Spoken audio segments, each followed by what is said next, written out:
Jeff George is a principal with Baker Tilly, and he joins me in a discussion about lessons from the pandemic, how to retool and respond. Jeff, welcome. Thank you very much, Bob. Appreciate you having me. I know that you've laid out 5 ways that supply chains need to fundamentally change, and I want to run down each of those with you and have you just elaborate on each of those points really quickly.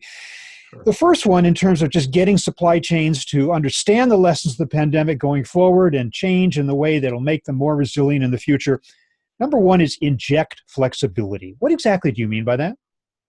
Yeah, the way that we often talk to our clients about this particular need is, how to do yoga for your supply chain. When you have supplies that are so regionally concentrated, or they are so condensedly populated around a specific cluster of suppliers, there's a lot of exposure to a company, as many have experienced during the pandemic, that if there's a choke point in your supply chain and you don't have a lot of flexibility elsewhere, it becomes very difficult to operate.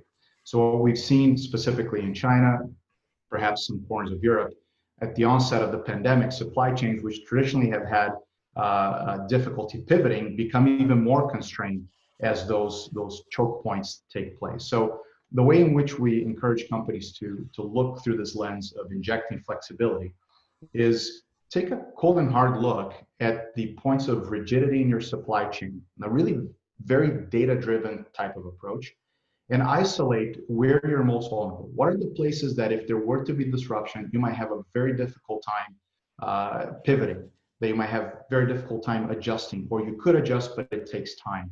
So take a look at that, and there are processes and tools that we have even on our website, Bob, that we encourage folks to come and take a peek and freely use. But there's a way to go about this, and we use 5 guideposts to use as a filter, if you will, to look at their operation and see, okay, how should we approach this? And they are both a dimension of risk, but also of opportunity. So the first is to look at geographical risks. So where is your primary source of physical goods for your supply chain coming out of, and how are they connected through the value chain of transport? The second piece is that of geopolitical risk. Are you in countries? Do you rely on suppliers in countries where there is some level of friction or anticipated friction between where your operations are based and where the product is leaving out of? The third guiding post is that of supplier consolidation versus diversification.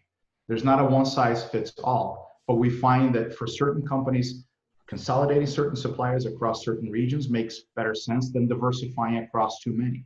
And then the fourth piece is that of database decisions. You probably are sitting as a manufacturer, as a distributor, as a wholesaler, you're sitting on probably more data than you can ever imagine that can give you an anticipated view and a very clear view as to what you might need to do to inject flexibility into your supply chain.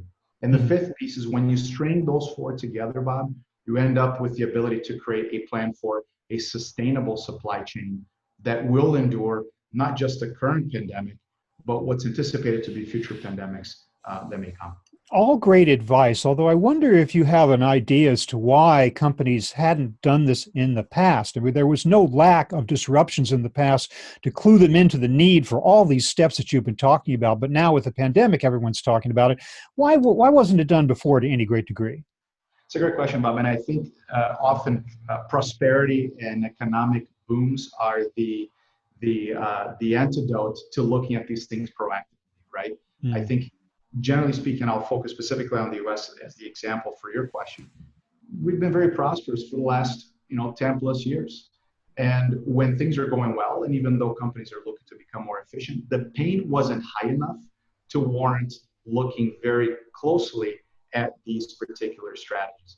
Even under, I think the first trigger that we saw, right, would have been tariffs that occurred, call it 24 months ago or 36 months ago. When that started building speed, it was really the first time in probably at least 2 generations of business leaders to face something very similar, right? This entirely new paradigm, if you will, for business leaders to be facing. So that was the first trigger, but I think the pain wasn't enough to inject the type of flexibility that a pandemic such as the one we face now does require. Okay, let's get to the second point, and that is related to some of the stuff that you've already said about flexibility. And this is consider the case for onshoring, for bringing manufacturing back to this hemisphere, and I guess in many cases, specifically the US. You say consider, you don't say do it, you say consider. What are the elements there that go into that consideration? Thanks for seeing the specificity in our language. And the reason why we say consider is because reshoring or next shoring or near shoring, right shoring, whatever shoring version you may want to consider, it's not right for everybody, for every company. However, we find that investing a bit of time and even capital to determine the suitability is almost always worth the effort. It's worth the effort because it prevents a company from considering onshoring or nearshoring that maybe wasn't right for them, and maybe pursue it and not see the payoffs and the benefits, but also worthwhile to maybe slow down to speed up. If it is a fit for us, how do we do it properly? And the reason why we know from our experience that it isn't right for every company is because for certain companies, if they're in a very labor intensive type of business, the appeal for onshoring may be very different, because they might find that, boy, it's really difficult to compete with the labor rates we have where we make now. However, if you're in a very capital intensive industry, automation intensive industry, the labor rate may not be as much of a factor, and therefore onshoring it to make it close to where it's consumed, where you can control the supply chain better, to isolate the disruptions, might make sense. Mm-hmm. So we encourage companies to really approach with a level of intellectual curiosity to really understand, gosh, is this really for me? And if it is, then what do I do as the next step?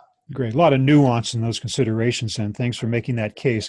The next one is putting the unknowns to work, which is a fascinating idea, making something negative into a positive. But what are we talking about, kind of unknowns, and how, in fact, do you put them to work? Look, I think it's an opportunity for viewing challenges as opportunities, right? As many CEOs have experienced, we've had recently the perfect storm of supply chain disruptions during increased trade tensions as the first wave. Then we had some revised policy relative to trade and trade agreements.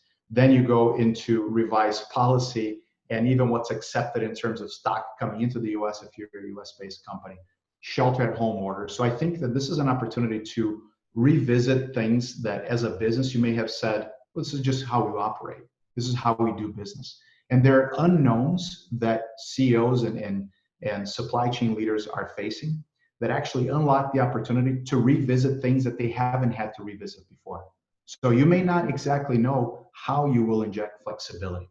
You may not know exactly how you will either consolidate or diversify your supply chain. But just the very consideration of the fact that you don't know something, use that as a trigger to go deep. Use that as a trigger to challenge your team, to rethink how you might have done things before.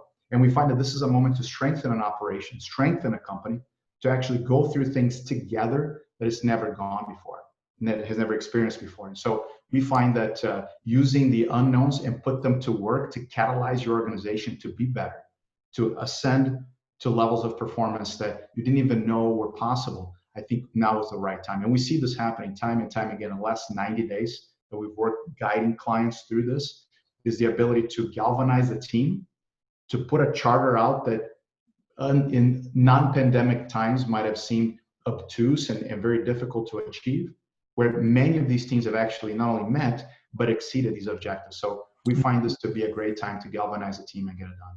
Great. Okay. The next one is maybe falls into the category of easier said than done. I don't know, but this one is increased visibility. What kind of visibility do you think is needed here? Yeah, I'll give a very specific example. Perhaps a systems manufacturer is based in the US. That's where they put together the industrial equipment that they build for the market. And they know exactly who their first layer of suppliers are, their tier ones or their strategic suppliers. But most of those companies have very little, if any, visibility into the layers of suppliers that supply to their tier ones or to their strategic suppliers, let alone layers 2, 3, and 4 below it. And we have seen many companies in the last 90 days, because they lack that visibility, they're unable to influence their entire chain of value-added suppliers from the lowest to the very top ones that they buy from to see where are things coming from. Are they at supply risk? Could they perhaps restructure the supply ahead of time so that they're not put in a very difficult, unpivotable situation? Mm-hmm. And so there are not only systems that can help with this, and there are very specific ones that we use in helping our clients increase that visibility, but also marrying to very data that, again, many companies already possess, but haven't been woven together to put them in a position where they go from being highly reactionary to being anticipatory. Okay. So when we provide that visibility, I think it becomes transformational in their ability to really increase that transparency. I want to make sure we squeeze in this last one, which is Sure. also a really interesting point, and that is decentralize and empower. There seems to be almost a pendulum swing in management theory throughout the years about centralization of supply chains versus decentralized. Now we're back to decentralized. Why, and what is the value of it, and how does that lead to actually empowering the individuals in your organization? Good question, Bob. And the idea of decentralizing isn't only as it relates to the supply chain, but it's really as it relates to one's own team, right? It's become, and we see this from working with thousands of companies across multiple sectors in manufacturing distribution, that it has become for them increasingly difficult to respond to disruption to the level and the speed with which you see it happening entirely within house teams. People have a day job. They've maybe honed their skill sets in a particular capability or expertise, and they're very good at those things. But is the market demanding things from your company that are outside of your core capabilities and even the talent that is beyond what you may be able to handle with the people and the talent that you have, right? So we encourage companies to look, let's hunker down with the core that only we as a company can do.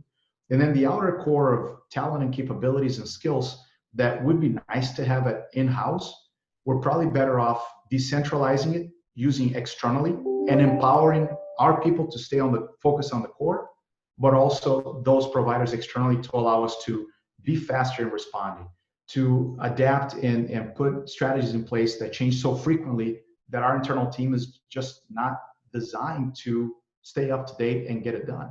And these are things related to data analytics. They're related to global trade management, to supply chain restructuring, things that happen so quickly that sometimes, particularly for middle market companies, is very difficult to vertically integrate. So when you decentralize that capability, those things that are not core to what a company does, you decentralize it to centers of excellence and empower those centers of excellence to execute, you can really pivot and do it quickly. Well, what a great agenda, what a great to-do list for supply chain managers and companies looking to learn their lessons of the pandemic and go forward with much more resilient supply chains and perhaps protect against similar types of events in the future. Jeff George of Baker Tilly, thank you so much for being with us to explain all this today. Really appreciate it. Thank you so much. A pleasure to be with you.